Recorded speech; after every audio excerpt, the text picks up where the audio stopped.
I have advice for entrepreneurs who are seeking funding. There's really 6 things I want you to think about. First off, you really need to know your investor prospect. Do not approach an investor who likes med tech investing with a data storage deal. It just doesn't work. You need to do your homework and understand who the investors are that you want to talk with.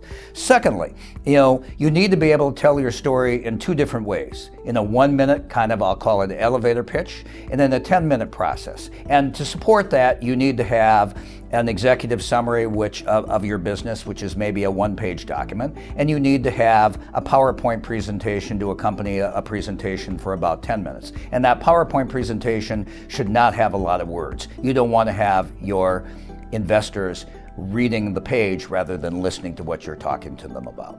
Third thing is organize your corporate and business records in an electronic storage place. Your investors are going to want to understand your business and do their due diligence investigation. You look much more professional if you have everything all set up and ready to go for them when they're ready to see it, instead of creating some sort of delay while you organize your documents later on.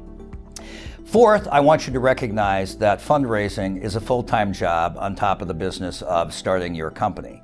You need to be mentally prepared for the fact that it's going to take a lot longer to raise money than you possibly think that it may take. And you need to talk to an awful lot of investors to accomplish what you want to accomplish.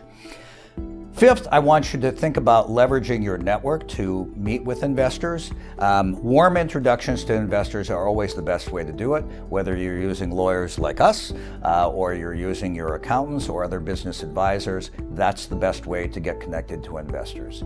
And finally, don't forget that raising money actually implicates federal and state securities laws. So you actually have to comply with some laws, which means be sure to talk to your counsel, hopefully us, about what it is that you need to do to be able to raise your money the right way.